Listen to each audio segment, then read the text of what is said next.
দুনিয়ার টাটকা টাটকা সুখগুলি দুই পা দিয়ে ঠেলে দিয়েছো, টাটকা সুখগুলি গ্রহণ করো নাই, হারাম খাও নাই, আল্লাহর দ্বীন কায়েমের জন্য রক্ত দিয়েছো, জীবন দিয়েছো, কষ্ট করেছো, আল্লাহকে ভয় করেছো। আমাদের সালাম গ্রহণ করো, জান্নাতের মধ্যে ঢুকে যাও চিরকালের জন্য। সুবহানাল্লাহ। আর বাইরে হওয়া লাগবে না, চিরকাল এই জান্নাতের মধ্যে তোমরা বসবাস করতে পারবে। আল্লাহ রাব্বুল আলামিনের ফেরেশতারা বলে দিবেন। জান্নাতের মধ্যে আল্লাহ পাক হুরদের সঙ্গে জান্নাতীদের বিয়ের ব্যবস্থা করে দিবেন। কোরআনে কারিমে আল্লাহ পাক বলেন, মুত্তাকিইনা আলা সুরুজিম মাসফুফাতিন ওয়া যাওয়াজনাহুম বিহুরিন ঈন। সামনাসামনি ভাবে সাজানো সারি সারি আসন সমূহের উপর তারা ঠেস লাগায় বসে থাকবে, আর আল্লাহ রাব্বুল আলামিন হুরদের সাথে জান্নাতীদের বিয়ের ব্যবস্থা করে দিবেন। যেসব হুরের সঙ্গে বিয়ে হবে তাদের আল্লাহ পাক বিবরণ দিচ্ছেন কি রকম হবে তারা। লাম ইয়াতমিসহুন্না ইনসুন ওয়ালা জান। এর পূর্বে জিন এবং ইনসান এদেরকে কেউ স্পর্শ করে নাই। কি রকম তারা? কাআন্নাহুন্নাল ইয়াকুতু ওয়াল মারজান। যেমন ঝিনুকের ভিতরে মণিমুক্তা থাকে, এইভাবে আল্লাহ পাক তাদেরকে পবিত্র করে রেখে দিয়েছেন। আমার প্রিয় ভাইরা, আল্লাহ রাব্বুল আলামিন কোরআনে কারীমের ভিতরে বলেছেন, ফাবিআইয়ি আলা'i রাব্বিকুমা তুকাযযিবান। জান্নাত দান করে আল্লাহ পাক এবার জান্নাতীদেরকে সম্বোধন করে বলবেন, ইয়া ইবাদি লা খাউফুন আলাইকুমুল ইয়াওমা ওয়ালা আনতুম তাহজানুন। হে আমার বান্দারা, লা খাউফুন আলাইকুমুল ইয়াওম, আজ আর কোনো ভয় নাই। সুবহানাল্লাহ, সুবহানাল্লাহ। আজ আর কোনো ভয় নাই, কোনো চিন্তাও নাই, আরামে এই জান্নাতের মধ্যে বসবাস করো। এরপরে আল্লাহ পাক জিজ্ঞেস করবেন, ও আমার জান্নাতীরা, আমি যেসব ওয়াদা করছিলাম আমার ওয়াদা মোতাবেক সমস্ত নিয়ামত পেয়েছো?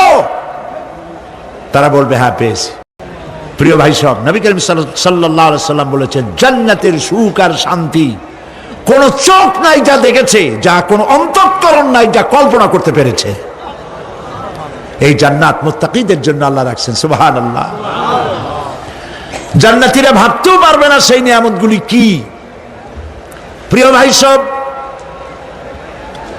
সেই মুহূর্তে আল্লাহর নবী মুহাম্মদুর রাসূলুল্লাহ সাল্লাল্লাহু আলাইহি ওয়াসাল্লাম বলবেন, রব্বুল আলামিন, আমার উম্মতেরা জান্নাতীরা বুঝতে পারে নাই আপনার কাছে কি নিয়ামত আরো বেশি আছে।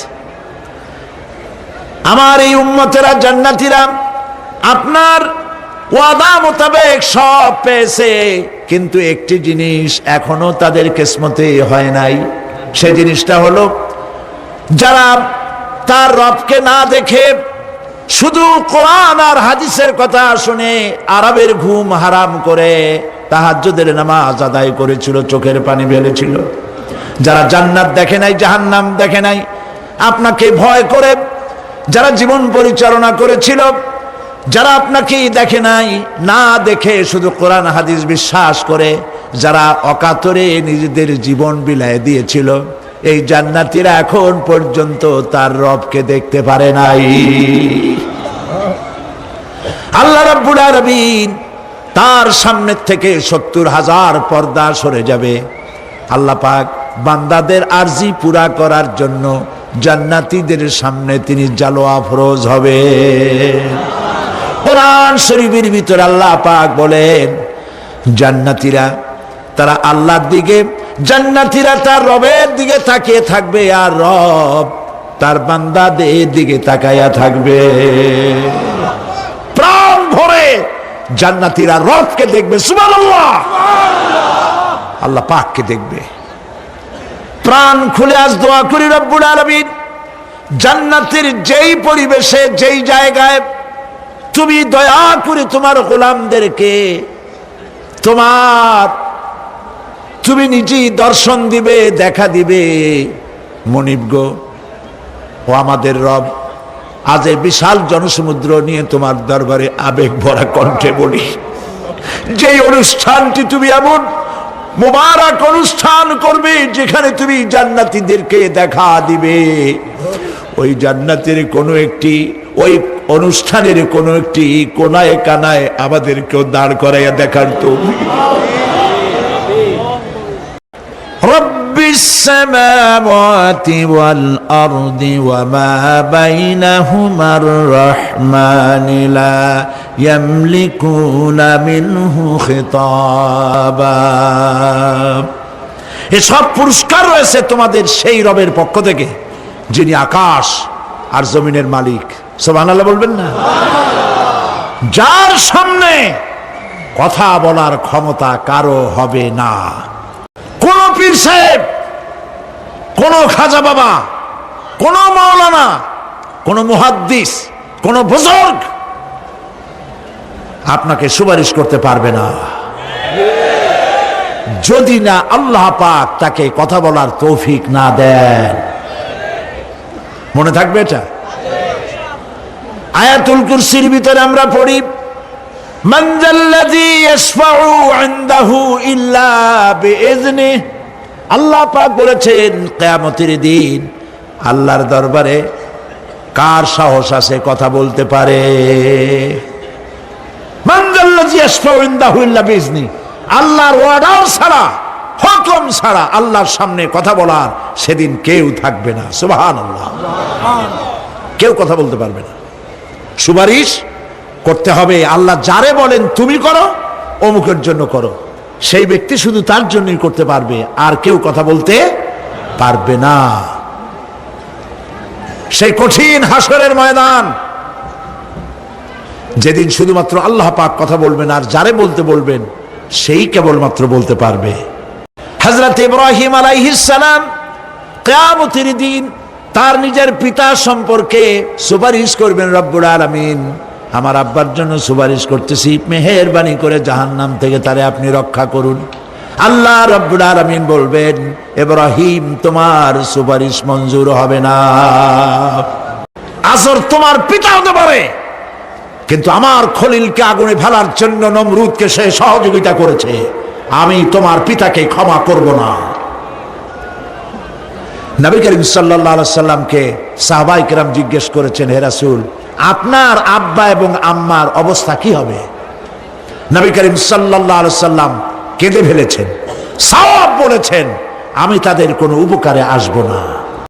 পৃথিবীর সব মানুষ, সাহাবায়ে কেরাম বাদ দেন, পৃথিবীর সমস্ত মানুষ একত্রিত হয়ে আবু তালেব রাসূলুল্লাহকে যে ভালোবেসেছেন, ওর 1000 ভাগের 1 ভাগও সারা দুনিয়ার মানুষ রাসূলুল্লাহকেই ভালোবাসতে পারবে? পারবে? নিজের ছেলে আলীকে, আলী রাদিয়াল্লাহু তাআলা আনহুকে আলাদা বিছানায় শোয়াইয়া, ছোট্ট মানুষ হযরত আলী আলাদা জায়গায় রাখিয়া মুহাম্মদুর রাসূলুল্লাহ সাল্লাল্লাহু আলাইহি সাল্লাম এতিম মানুষ, তারে কলিজার সাথে বুকের মধ্যে আশ্রয় দিয়ে আগলে রেখেছেন বুক ভরে। সেই আবু তালেব মৃত্যুর সময় নবী করিম সাল্লাল্লাহু আলাইহি সাল্লাম বলেছিলেন, চাচা একটি বার আমার কানে তাওহীদের কালেমা শোনায় দেন।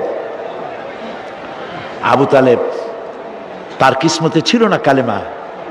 মরে যাওয়ার পর একজন সাহাবী বলেছিলেন, ইয়া রাসূলুল্লাহ, মৃত্যুর সময় আবু তালেবের মুখ আমি নড়তে দেখেছি, তিনি কালেমা পড়েছেন সম্ভবত। রাসূলুল্লাহ সাফ বলেছেন আমি শুনি নাই। এত ভালোবাসার পরেও হাদিস শরীফে এসেছে আবু তালেব জাহান্নামে যাবে। কোথায় যাবে? জাহান্নামে। সবচাইতে কম আযাব হবে কার? আবু তালেবের। কম আযাবটা কি? হাদিস শরীফে এসেছে কম আযাব হলো জাহান্নামের আগুন দিয়ে এক জোড়া জুতা তৈরি করে আবু তালেবের পায়ে পরিয়ে দেওয়া হবে। সেই জাহান্নামের আগুনের তৈরি করা জুতার তাপে আবু তালেবের মাথার ঘিলুগুলো টকবক করে বউ পড়তে লাগবে।